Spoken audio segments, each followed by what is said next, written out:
Hi Malaka. Hi Harley. Hello everybody listening. Hi guys. Welcome back to Sonder and Soul, the weekly food podcast about the magic of eating. Why are you staring at me? I'll make sure your lips stay closed. Getting my intro. Giving me a death stare. Good. Your lips, they didn't move, they didn't quiver. I decided I didn't want to this week. Oh, okay. That's nice. Thank you. Extra special warm welcome to everyone who has bought tickets to our event. An Evening with Sonder and Salt. Tickets are out now and linked in the show notes of this episode or whatever you find this in They're video. going fast. Eventbrite said they're popular and they're going fast. So keep playing games. Yeah. They are actually They're over half sold out. In our we announced them 5 days ago. Yeah. So we have actually sold half tickets in 5 days. I don't want this to be some super crazy, tickets selling fast, limited, but it's not the biggest event in the world. Yeah. So if you are interested in coming and you're a regular listener to this podcast, I would recommend you think about it. It's gonna think sell about it out. in the next couple of days. Think about it in the next couple of days and make your decision, get your crew together. But thank you so much to everyone who has already bought a ticket, shared. You may have noticed this is our first official episode back since we have new artwork. Yes. Looking all pretty. Yeah, we dropped it last week on a Pinch of Salt episode, which we just dropped on Friday, all about the behind the scenes of this podcast. If you haven't listened to that and you are interested, you can go and have a listen to that. 1 year of behind the scenes magic and nonsense. But if this is your first time seeing the artwork, let us know what you think. We'll put a little Artwork poll. done by Harley herself. Yes. It was a Photography labor of done love. by Harley herself. At me. It was a team effort in terms of getting it done. Because I think even this artwork, version 1 was like, yeah. And then we slept on it. Yeah, version 1 looked like. And then you were like, actually. So I was like, okay, that's fine. Let me revisit it. So a couple of rounds of feedback, sent it to a couple of people, showed it to my dad, got the thumbs up, which usually means you've Fantastic. done it. Yeah. You've done it now. That's the one. Please definitely check out our new artwork if you haven't realised. If you haven't realised that it's there. If you realise We're literally staring into your eyes. some people though, because a lot of our listeners are podcast only. So you might never have seen us before. That's true, but you'll see us on the new artwork. Yeah. Staring There we are. lovingly into their eyes. There we are. Yeah. Right there. Anyway, let's move on. We make a podcast. Let's make a podcast. You got a food highlight of the week this week? I do. So I've been very busy this week. Not much eating out, but I have been cooking. Surprise. I have been cooking at home. I know. Last week Sunday, I had some leftover spring onions, very, very large scallion, as we call them in my Jamaican household, but extremely large spring onions.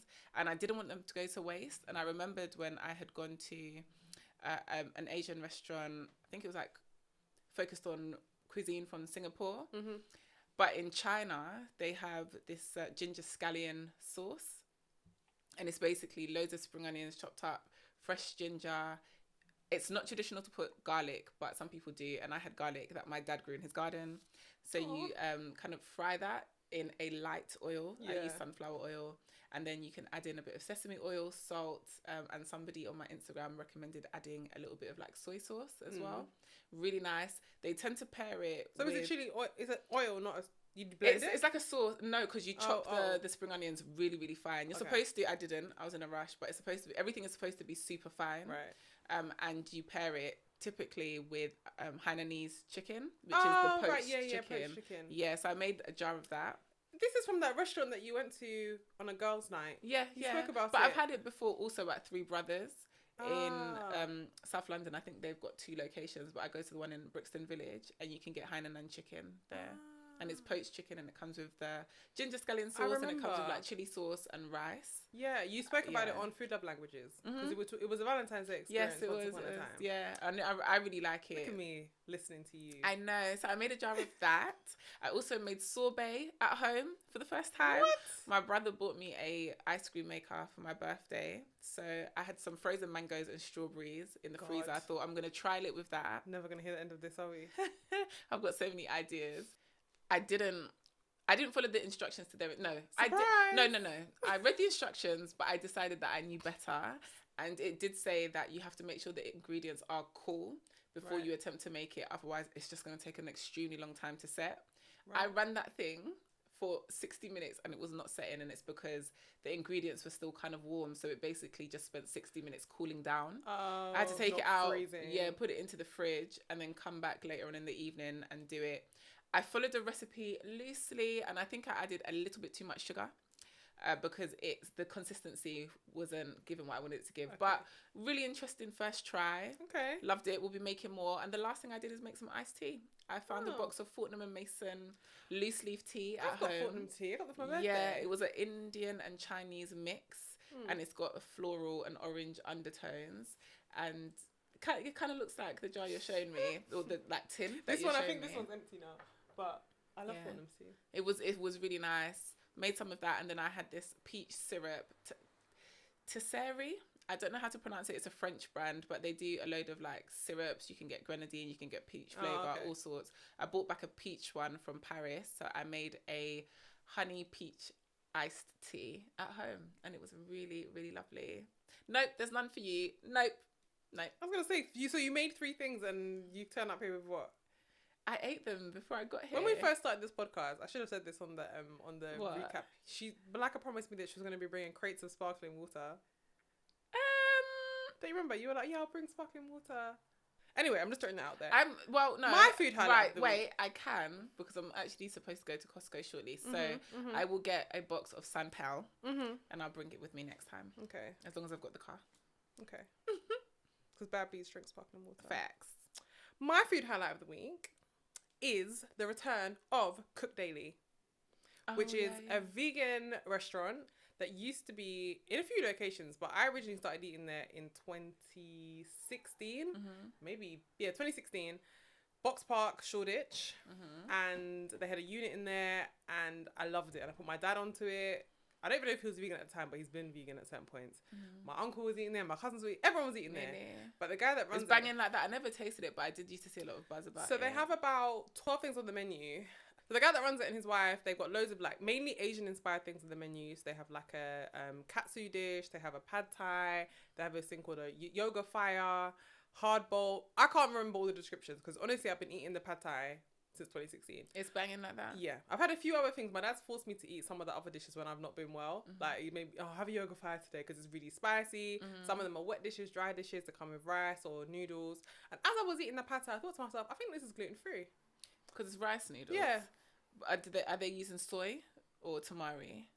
I'd have to check, but because soy would make it non-gluten free. Yeah. But it'd be gluten avoidant. Yeah, gluten avoidant. For the gluten avoidant babes. But obviously check in with them. But it made me, as I was eating it, I thought back to Ryan's episode where we spoke a little bit about when you give up one dietary requirement, sometimes you end up with 100 other things. Yeah. So I know on his menu it says like, tell us if you are allergic to nuts because it's not a nut-free environment. 100%. Like I imagine they're using peanuts. Yeah, the pad thai comes with loads of peanuts on top of it. But anyway, I was so happy. They opened back now on Hanbury Street, so kind of more towards Truman Brewery. They had various in other box parks and stuff over the years, but none of that matters now. Okay. None of that matters. What matters is where they are, and that's on Hanbury Street. Okay. And the unit is really, really nice. It's really, really cute. It's nostalgic. If you've been with Cook Daily from the very beginning, he's used the same handwriting to like write the menus. He uses his own handwriting to like write on Instagram as well. He like makes his own story kind of templates and stuff. It's really cool. It's really creative. That's family. Nice. Didn't tell me that you were going. Didn't invite me.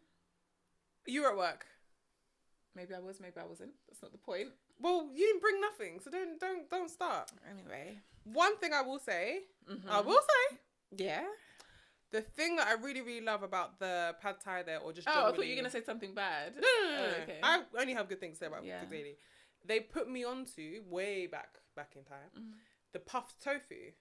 Oh, I love that stuff. I love puffed tofu. I love that stuff. And I think since pre-pandemic, so Cook Daily was still going like up until the pandemic, but then just since then, I haven't been having puffed tofu. And there was one point when I was buying puffed tofu from Hu Hing.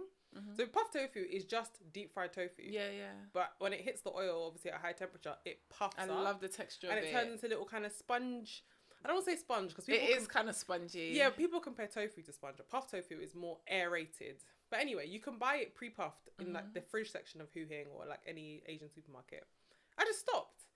So then when I was like, I'm going to go to Cook Daily I'm gonna get puff tofu pad thai. And it was just so nostalgic, but also just so like I need to start buying puff tofu again because I really do enjoy it. I love it. I really, really like it. And for a tofu product, it's a good way to get flavor in because it's just it's so much more porous, I think. Yeah. I feel like when I've had tofu based dishes that are cooked with puff tofu, I actually think the first tofu based dish I had was with puff tofu. Yeah. And I went to another restaurant and I was like obsessed, ordered it, and I was so disappointed because it was just the normal spongy tofu, and I don't like that texture. No, that hard. Yeah, squares. I don't like that texture. I'm okay with tofu, but puff tofu is so much nicer. Yeah, I just think it's so much nicer. facts. So shout outs to Cook Daily. I'm glad you're back. If anyone didn't know, because it is like a weird little, I don't know, cult following. I was gonna say it's got like a cult following. Like while I was Yeah. in there, this girl came in with her friend, and she was like, "Oh, how do you know this place?" And she was like, "Oh, I've been eating here for years, but they've just reopened."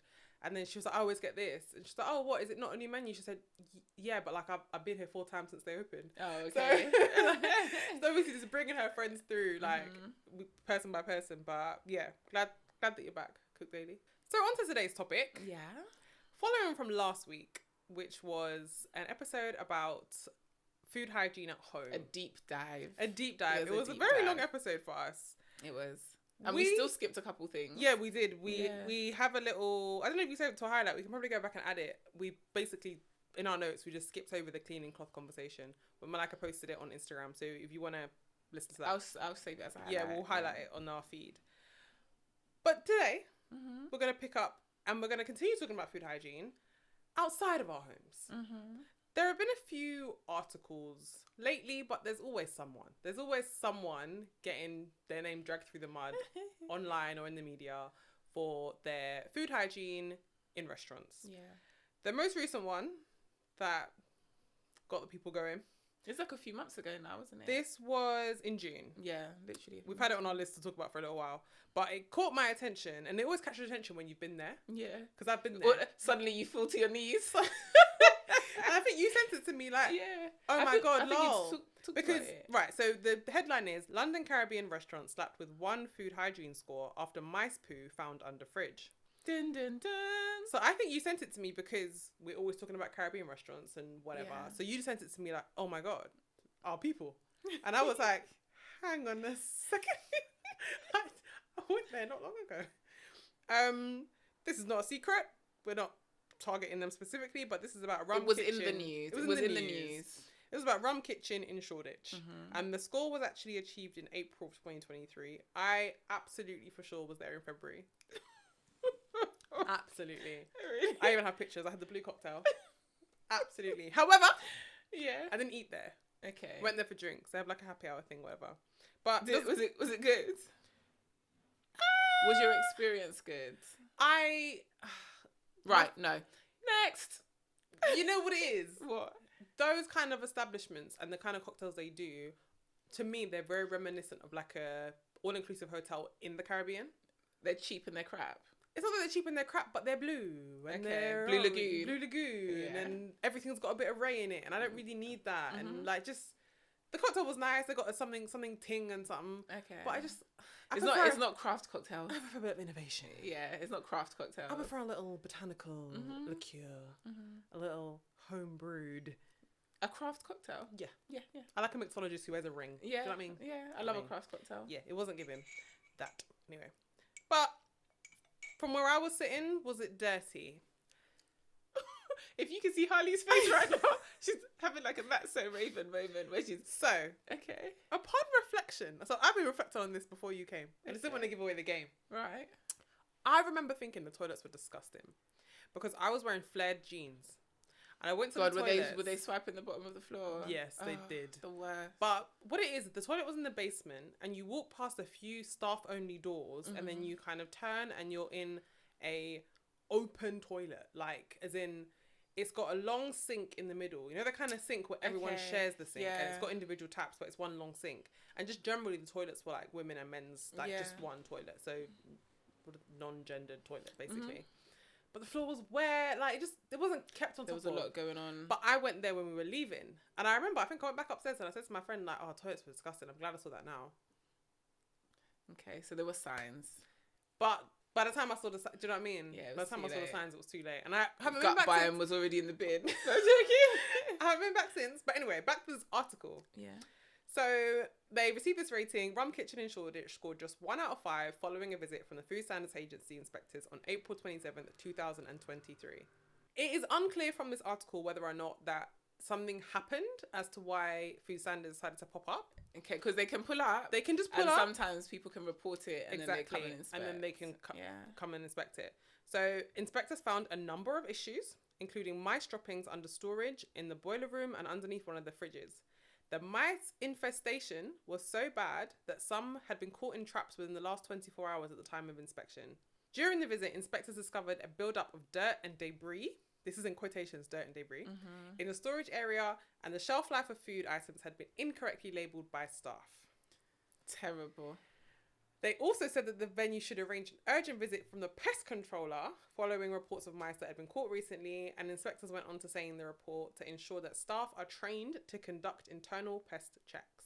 So it goes on to say that they needed a new light strip fitted in certain areas and that they needed to do more deep cleans under units and in the ground floor kitchen, la-da-di-da. It's nasty. It sounds really bad. It was nasty. So they achieved a 1.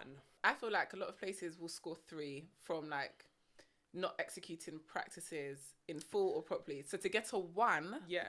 I think you have to be moving absolutely. To get a 0, shut the doors. So let's pause for a second. The food hygiene rating scheme. So it goes, there's actually 6 grades because you can get a 0. Yeah. 0, 1, 2, 3, 4, and 5. So to get a 0, it means that urgent improvement is required.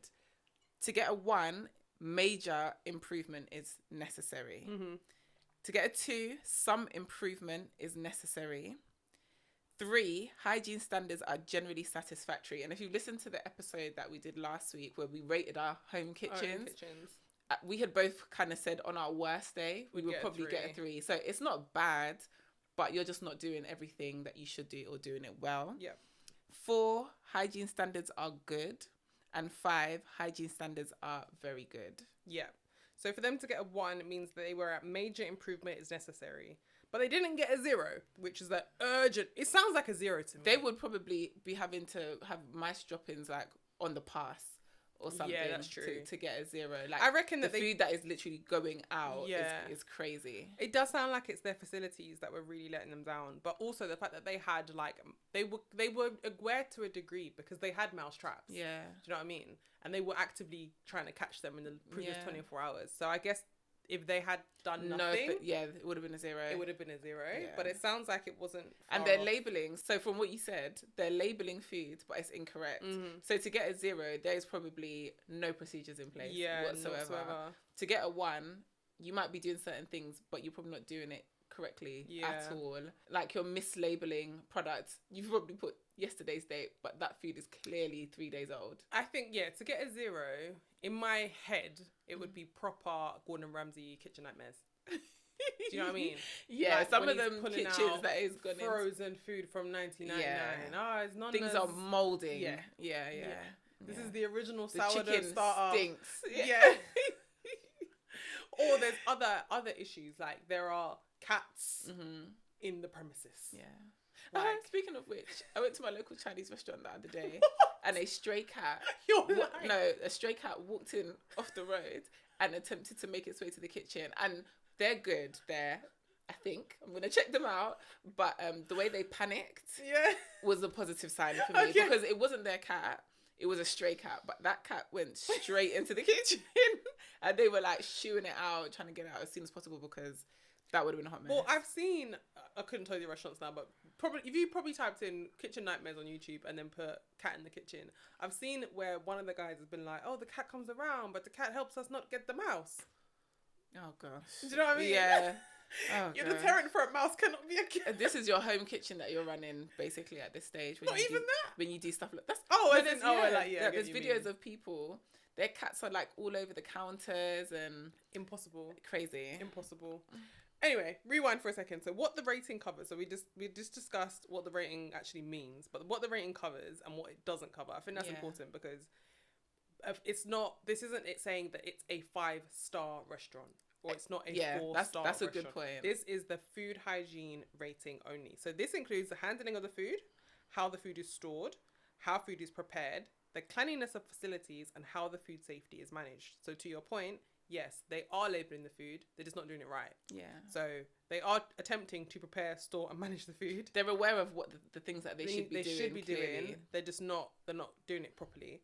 So what the food hygiene rating scheme does not provide information on are the quality of the food, the customer service, the culinary skill, the presentation, and the comfort. And those are the things that we kind of refer to when we say it's a 5-star restaurant, or it's, you know, the skill of a restaurant is like the higher levels are Michelin, or you know, so completely different rating scale. And the food standards agency rating scale is that green and white scale that you see in the front of a food establishment. It is in green. It's quite bold, and then it's 0 to 5. And then the number that they've been given is larger than the rest of the numbers. It's got a little arrow on it, and you'll see exactly what it means. So on that sticker, actually, I'm just looking at one. Underneath 5, it says very good. That is how to spot one, but you don't see them everywhere. It's not actually, and I'm speaking now, we're kind of going to chop and change in between. Like, I have experience running a home food business about 5 years ago.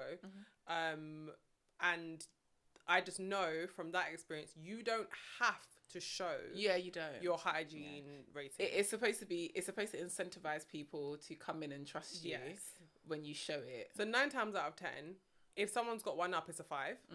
But it doesn't mean they haven't been rated. But just why would you put the 1 sticker up? It's not a legal obligation to share that rating. It's also not a legal obligation to have that food standards rating done in order to open your restaurant. Yeah, you can just open up. Once you register, they will come and check you at some point. They will. So they've come to me twice. Actually, no, they've come to me 3 times. The first time was quite soon after opening, but I was keen because I wanted it. Because I was like... So what did you get? Did you get 5? Yeah, I got 5. Yeah. But I never got... You have to pay for that sticker. Okay. I never got the sticker, but also I didn't have anywhere to put it. So I just have my certificate. I should find it somewhere. I'll share it on the Instagram. If I find it, I'll share it on Instagram. From Redbridge Council... They came, this is when I was still at my parents' house, and she was really impressed because I'd done a lot. Like, I wanted her to come because I was like, I'm getting a 5. I'm getting a 5. Like, I don't know if you ever saw it, but it was like the small size HQ operated out of like a side extension on my house. So I went to IKEA, I got all my like custom shelving, had these big plastic crates of like everything in it, cake tins, whatever, everything was labeled, and I got a separate fridge, like a little mini fridge freezer. For all my like just everything. I was like, when is she coming? You know, like when you buy a train ticket and you want the inspector to come. Yeah. I was like, when is she coming? And she came, so I'll try and dig that out and I'll post that. But I just then always had that with me because I operate on a market stall, so it was different. Okay. People would do print them and put them on their stalls, whatever. I just didn't. But I had it with me at all times just in case. You never know. Oh, someone nitpick like me. Would come along and ask. Do you know what I mean? But just from a legal perspective, if you eat somewhere and they don't have scale, then 4 or 5. That's what me? That's what you do to people. Yeah, and they'll be like 4 or 5. I'll be like, right, never mind. But yeah, just so that you know, it's not. I mean, it kind of could. I guess if they don't have a 5-star rating up, you might be concerned. But anyway, we're gonna get. Do into you know that. What? Because I know what the scale is. Yeah. That's why I said last week that I would probably be a 3, because to be a 3 means it's fine. Everything's satisfactory. It's fine. Like you're ticking the boxes. There's things you could do better. There's room for improvement, but generally it's a safe working environment. Yeah. It's safe to eat from there. So there are a couple of places where I've seen a 3 and I've thought to myself, guys, do you know what I mean? But I haven't thought, ew. And it also really depends on the facilities that you have. Yeah. So the basics are hand washing. So you have to have running water on site. But and isn't there a dedicated sink? I was just about to say, places that go on to have like much higher ratings, or just to say you do get a 3, it might mean that you only have 1 sink. Yeah. Like that might be the case. Or you might just not have another sink in the kitchen. So a lot of restaurants, you might notice this actually when you eat in a restaurant, and you'll see a sign in the toilet you use that says staff must wash their hands.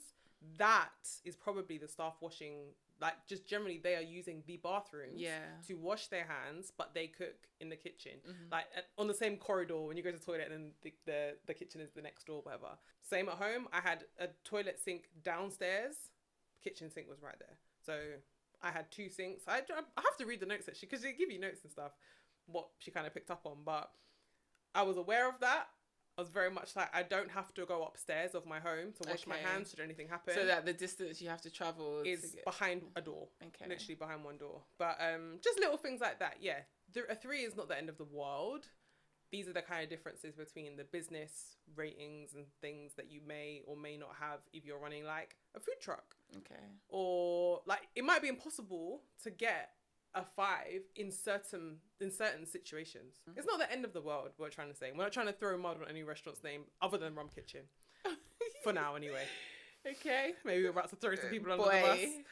So, that's all about the rating. The actual bare principles of the rating. So, this information is all available, and we will have it linked in the show notes of this episode, and we'll throw it up on Instagram as well, on the Food Standards Agency website, which is food.gov.uk, and then you can dig around, but we'll link it.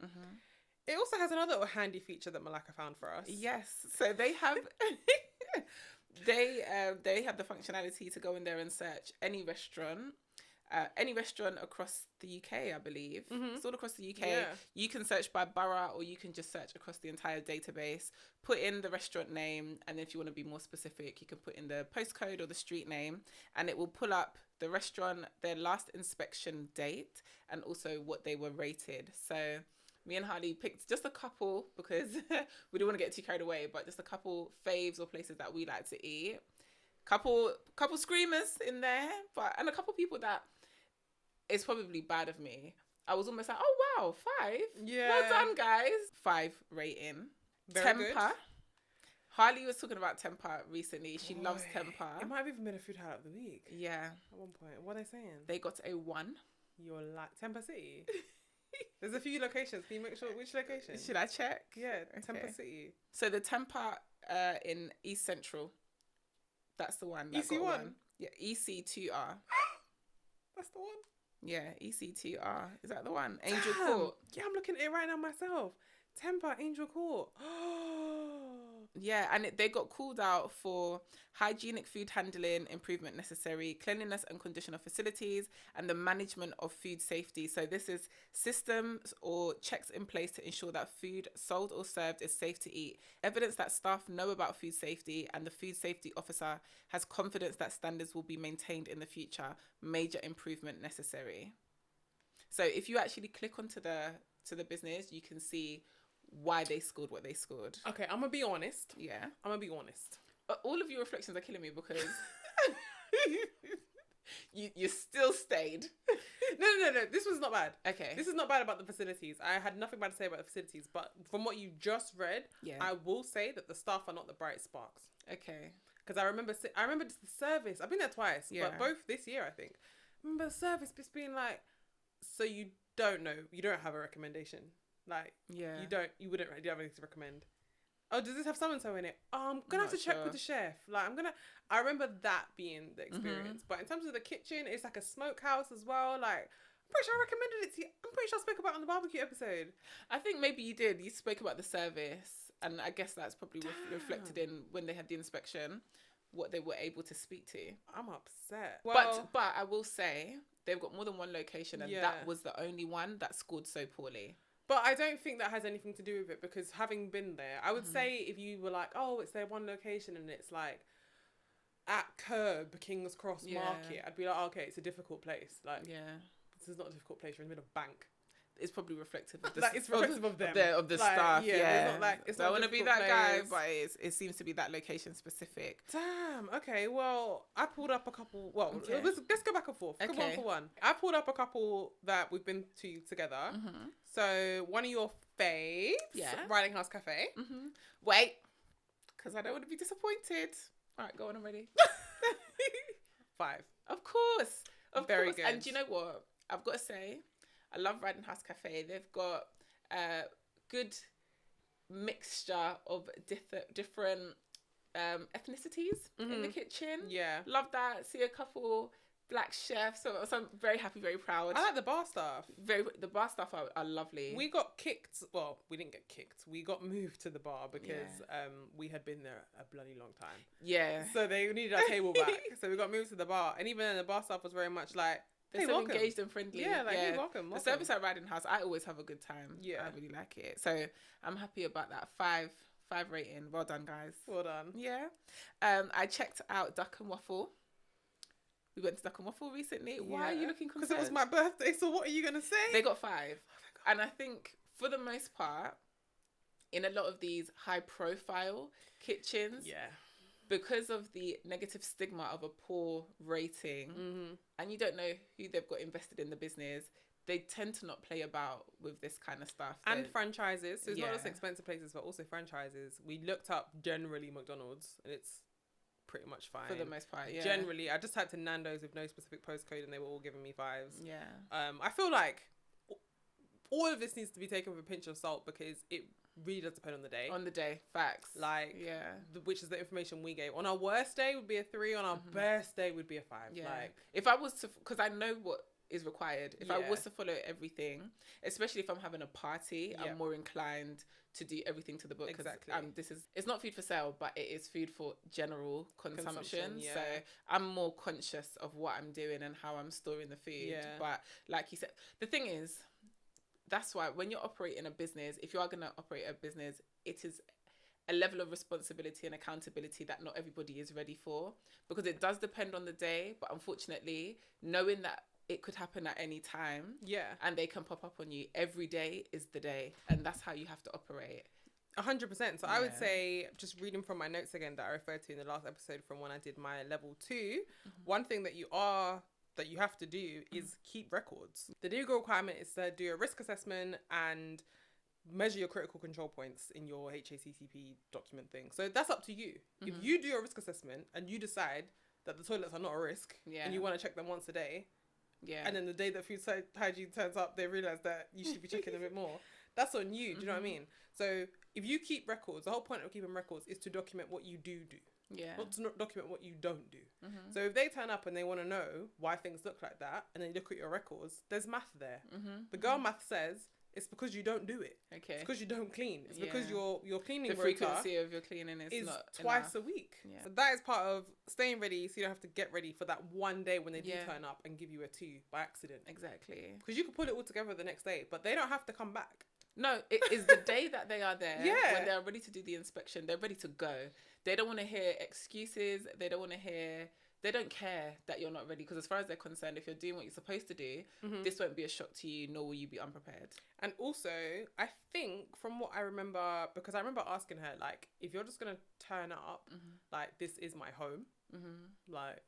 But you're operating... So they don't give a heck, did she?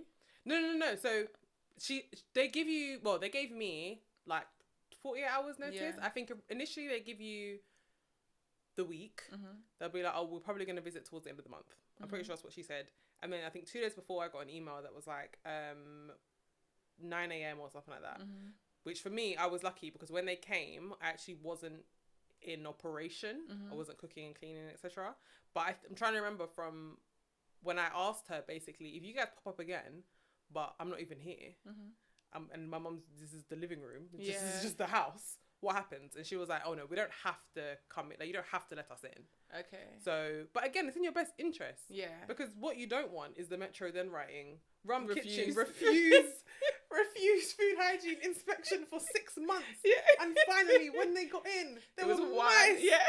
Like, so the other times when they came back, it was fine. Like they only did one, and then when I re-registered here, they did one, and then they called me actually not that long ago to be like, hey, you're due, kind of thing, and I was like, oh, I actually don't operate the business anymore.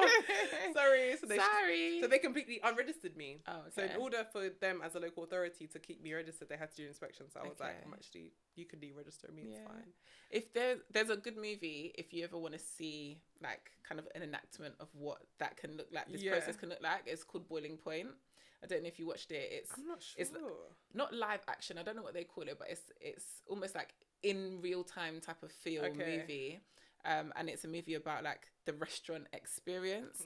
It was really popular during, I think it came out like probably during lockdown. Okay, so 2021, and it's about, it says here, busiest night of the year, one of the hottest restaurants in London, charismatic and commanding head chef balances a knife's edge as multiple personal and professional crises threaten to destroy everything he's worked for. A surprise visit from a health and safety inspector sets the staff on edge as the overbooked hotspot fills with guests.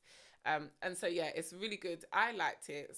Some people don't, you always get some people, some complainers, but generally it was very well received. And people that work in the industry said it felt like the kind of pressure that they experienced. But what you could see in the movie was how one person not doing one thing, or one person forgetting, not being aware or not taking it seriously, the impact of that, especially because health and safety or food safety also covers allergens. And so the impact of not being conscious of allergens. I'm not gonna give away too much, but it's a good movie to watch. That. Yeah, it's a good movie to watch. Interesting. Yeah. So a couple more that I checked out. Yeah, I've got a few more as well. Yeah. You guys have heard me talk about Brown Eagle. Used to be my fave until it was no longer in my budget. However, I thought I'll check them out, and generally they scored 5s. They did really well. My local Brown Eagle scored So this is a Jamaican takeaway. Sorry, yes. So Brown Eagle is a Jamaican takeaway and restaurant. It has sit down? Yeah, they have sit down facilities. Most people tend to go there for takeaway food. That's how they started, but they do have restaurant facilities. Yeah. And my local one scored a 5 in their last inspection, which was in 2022. Proud of you. The lowest rating was a 4 because I think they've got multiple locations. Right. Well done to Brown Eagle. Yeah, well done, guys. Very proud of you. And then I also checked my local Chinese as well. Oriental Village, banging them off. They got a 4. The one that had the cat? Yes, the one that had the cat that ran in, and that's why I was confident that they had a good hygiene rating, because they were scared. The reaction to that, so a 4, very, very strong rating. Very happy about that. Okay, a couple of surprises for me. Place we've been to together, Serrata Hall, which is kind of like a co-working cafe space in Old Street. It's part of a chain. There's a few halls. There's one in Ealing, Canova, one in Brixton. Just to go back about the ratings, actually, ratings are typically given to places where food is supplied, sold, or consumed. So restaurants, pubs, cafes, takeaways, food van stalls, canteens and hotels, supermarkets, other food shops, schools, hospitals, and care homes. So this is like a co-working-y type cafe. It's a restaurant, and they got a 3. Which means that it's satisfactory. Generally satisfactory. Yeah, generally satisfactory. Not the end of the world. No. My stomach's not hurting at that. No. Yeah. Not hurting at that. Another place that we've been to together that got a 5 was Giggling Squid, which we mentioned, I think, in the last episode. They're a chain as well. They are a chain. I checked out another local to me. And the reason why I checked this one out is because it's actually a pub. And on X, lately, there's been a lot of discussion about pubs. And it's a whole different discussion. But then a different kind of segue from that was about the cleanliness of pubs. I am not a pub goer. Typically, I don't find them to be clean enough for me. I don't like how the carpet looks. Tends to smell like spilt drinks. That's what it does. And the wood just looks unpolished, like it hasn't been yet. Not really my thing. Sticky pub. But my local pub is the Rusty Bike, and they serve Thai food, and it's quite clean in there. So I thought, let me give it a try. Let me check. They got a 5. Which aligns with me and my brand values. It's good. So I was very happy about that because it is a nice pub to go to. I said on X, on Twitter. You're really doing my head in. I said on Twitter that I like fancy pubs that serve a good Sunday roast. There's a particular kind of pub that I like, and it's not necessarily traditional. Okay. Probably airs on the side of, do you know, I'm not going to say it. Gentrification. It's like, it's a bit bougie. Those are the kinds of, because I'm a wine bar type of babe. But yeah, shout out to the Rusty Bike. Happy about that one. And then I also checked out Everyman Cinema. So like you said, Harley, it's not just restaurants. It's places that serve food or where food can be consumed. And Everyman Cinema, if you don't know, is a cinema chain within the UK. And they charges a fortune. Yeah. They have like couches and they do weighted service. If you get there on time, you can get weighted service at your seat. They've got quite an extensive menu. They serve alcohol, cocktails, food and drink. And they scored a 5. Okay. Which, again, I'm not really too surprised by because they are a chain. and they are a brand. So yeah, I feel like by the time you've got more than one location, they're more likely to implement processes and procedures that are quite strict in order to ensure that regardless of what people are doing, they are adhering to the Food Standard Agency's standards. So I've just put my postcode in here, Yeah. which I'm not going to give away, but I've put it in rating from lowest to highest on the little filter thing, and I think it's also doing it alphabetically. Holly looks concerned. The very first thing on here is a 0, but it is a supermarket. Okay. I know it though. Like I know where these places are, so it's not a big supermarket. It's a. Does it look dodgy? I have concerns. The next one, 0. Another small supermarket, supermarket food store kind of thing. The next one. Jesus Christ. Do you know what I've just remembered? I don't know if anybody that grew up in North London. Jesus Christ! What? I'm gonna pass out. What? These are places that if I haven't, I 100% have shopped at that place. And they got a 0. Yeah. So, but the things that I bought from there, Yeah. it's Bossman's shop. okay. So I went there the other day to buy curry powder. The thing is, some of them they look dodgy. I'm not gonna lie to you. This they one don't, doesn't look dodgy. Some of them don't look good, and I can't trust that the food is actually even in date. But I don't think that the part of the shop that we are seeing is what's got this rating. Let me click into it. It must be the back. Because it's okay. Like, it's fine. Management of food safety. They probably said Urgent out-of-date improvement food. necessary. Hygienic food handling. Improvement necessary. But then again, I went in there to buy curry powder, so I don't know. Maybe he sells something else. The fishmongers, 0. 0. You see anybody that's selling and handling. The butchers, 0. Nah. You see all them. How can the butchers get 0? That's crazy. That is food poisoning. That is food. They're selling you food poisoning. That is what they're doing. The food is rancid before it's even been cooked. You're finished. There's no hope. No amount of heat is going to burn out the badness that they're selling in that meat. I'm telling you right now. Okay, the local cinema, 1. We're moving to the 1s now. I'm just waiting to see like my Chinese on here or something because I'm getting scared. Okay, There used to be a place in Tottenham. If anyone that grew up in Tottenham in North London, there used to be a place and they called Ashanti Grocery. And I don't remember what the show was, but there was a show back in the day where they would like show these establishments that have really poor hygiene. I used to love watching those things. And Ashanti Grocery, you could just tell that they weren't on top of their stuff. Is that an ethnic supermarket? Yes, and they ended up on this show, and it was worse than we all thought. Really? It was bad. It was bad. It was bad. I'm pretty sure they got a 0 back in the day, and we used to go in there to get plantain. God. But you'd go in there. The thing is, the food hygiene standards here, they're very particular. I think also here as in the UK. Within the UK, yeah, they're very particular. I still think they're good. I don't necessarily think that they're overly harsh or awkward, but I think sometimes, like you said, what you do at home or what you'll do in other countries, with the facilities that you have, can often be very different. And when you're in the UK, you got to be mindful of that. But yeah, Shanty Groceries back in the day, they were on TV. We said we couldn't believe it, but we kind of could because you could see what was going on down there. But I'm upset. Right. Let me. I also checked. Go on. I thought I would check Enish. Enish is a Nigerian restaurant, super popular. I thought I would check it mainly because there was a lot of buzz on social media discourse, about the prices that they charge for their food. Ah, yeah, there was.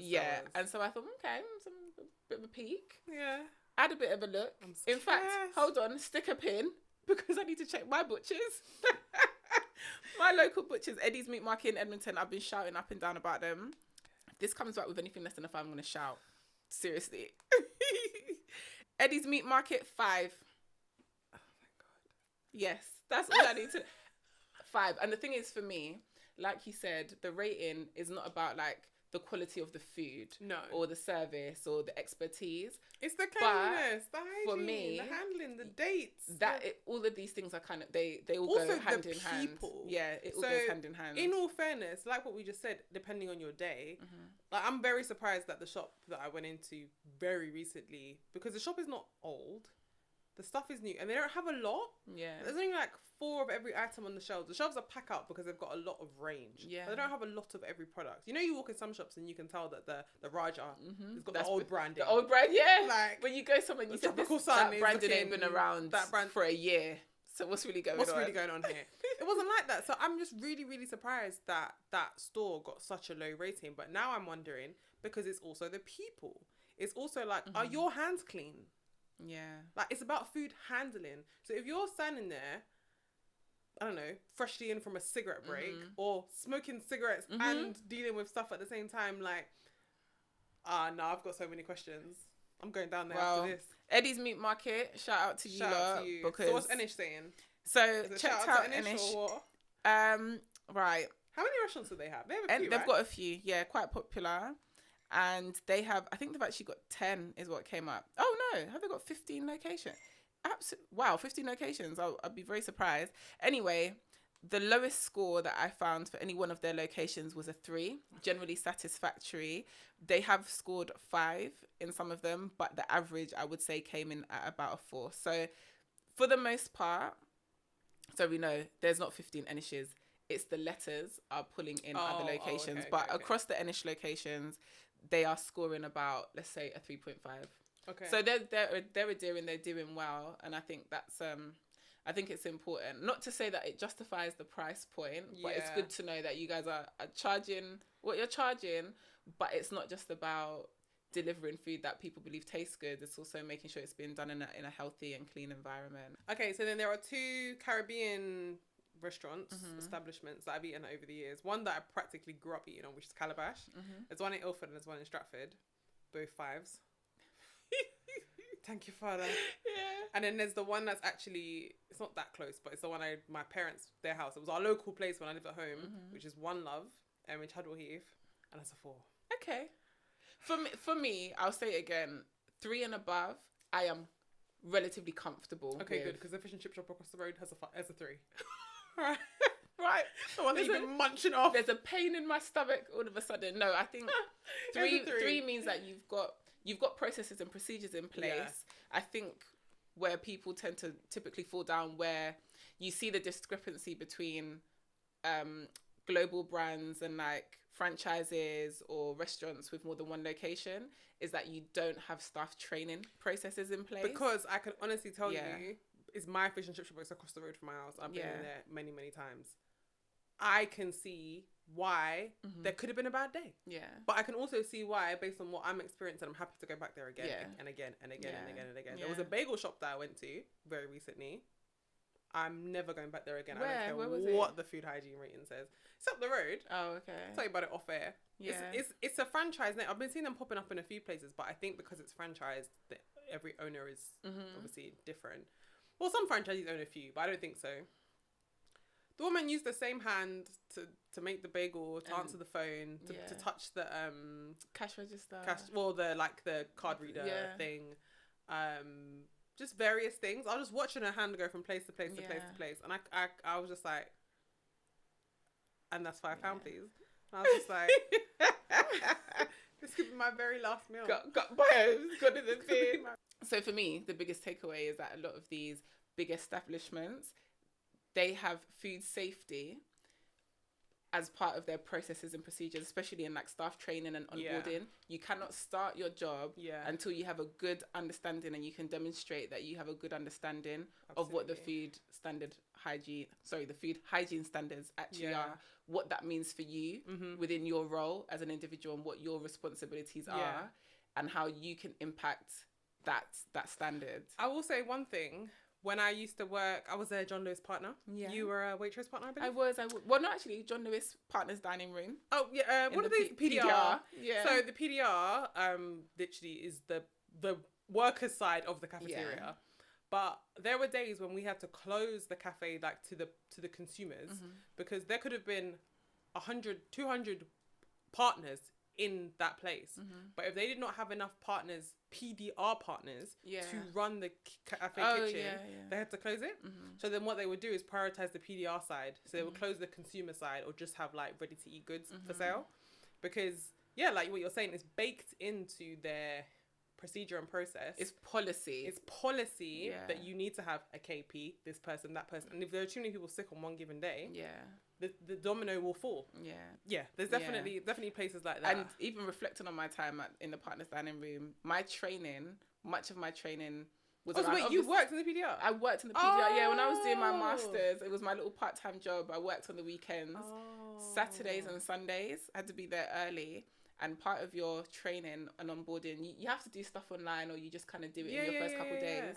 But then it's like, if you're working on the sandwich section, then it is your responsibility to date product, to put it away, take it out at this time. Like these are all the things that you have to be able to do. It's not just about being able to make a sandwich. It's about all of the how do you keep the records? How do you log the records? Yeah, it's the records. Because that's the legal part. Yeah, how do you clean up as well? What products to use? There's so much that goes into it.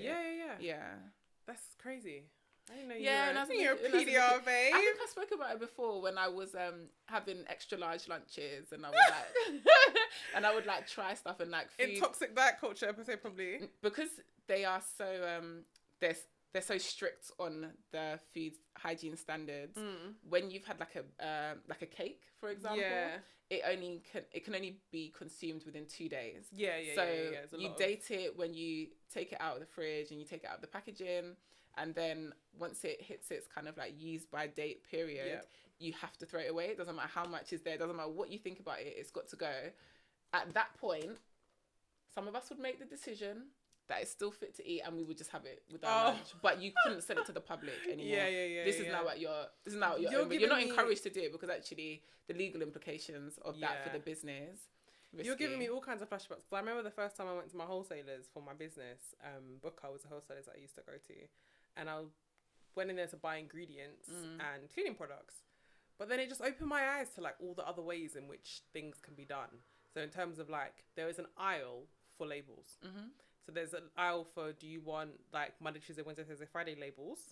Do you want open by, closed by, used by labels? Do you want this label, frozen date, fridge date? Like just so many ways in which you can label your food. But again, it's your personal, how you keep records and what you choose to document is on you.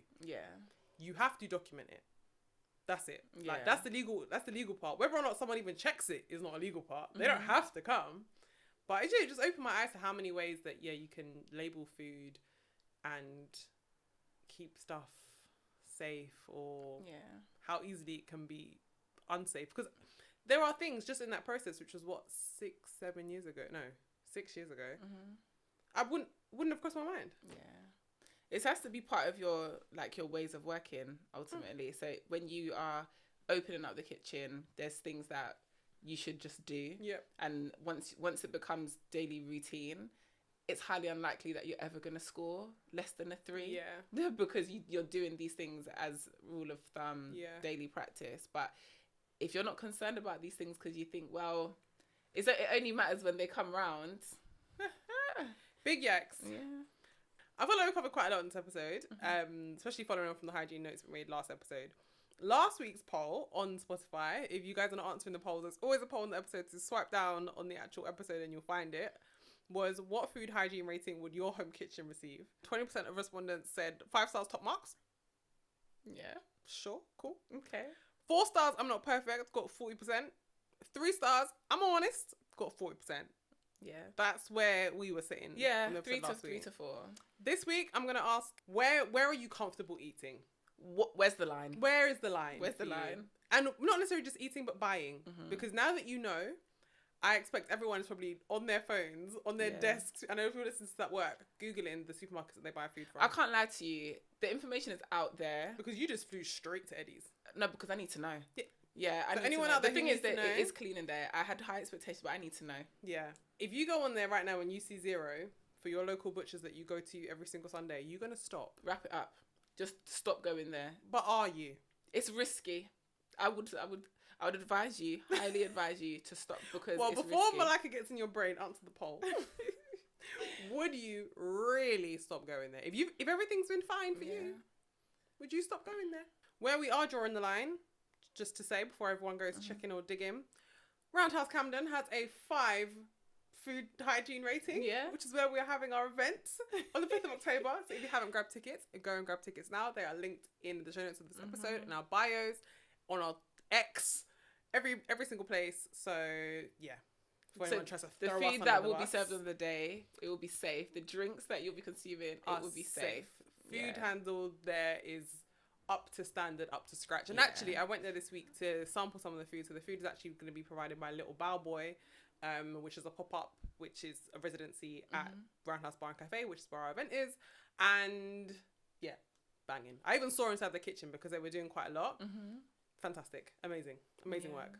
I can't wait. I'm excited. Okay. Go and buy your tickets. Let us know on Instagram if you find out any shocking information. We're going to put a poll up. Talk to us on Twitter. We might even throw a few out there. This is all public information. Exactly. We're literally just putting it off the internet. Hands so up in the air. nobody should feel no way about anything. Yeah. If you are not happy with the food rating that we're discussing, change it. No, do something about it. If the restaurant is your restaurant and you don't know how we're talking about it, do something about it. Literally. People are paying their big money. I think at the very least, you can provide a safe environment, which actually makes me think 3 is okay because I understand what goes into it. But typically, if I'm parting with my money, you should all be striving for 5 as best as you can. Of course. Yeah. 3 is okay on a casual day. Yeah. That should be your worst. You know, an episode that we haven't done that I noticed was in our notes from our very first episode ever, which was like date nights and like date night recommendations and like where's people would talk about a standard of restaurant that's good enough to go on date night. Does that standard include the food hygiene rating, I wonder? I think people assume from the aesthetics and how food is like served and from the service that what goes on behind the doors is what they should be. And actually, this is a whole different conversation, but somebody had said on Twitter recently that they don't care who's cooking the food. Ultimately, all they care about is that it tastes good and the quality is good and whatever, and that it's safe. Yeah. But I think there is a holistic mindset that we should have. Yeah. And there's multiple different things that we should be concerned about when we are eating in certain places. Food hygiene is definitely one of them. For sure. And without licking down the doors to the kitchen, the best way to find out is by checking on this website. So as far as I'm concerned, minimum of a 3. Garlic bread. Those who know will know. Yeah. Thank you so much for listening to this episode, guys. Thanks, guys. We will catch you in the next episode or see you at the roundhouse.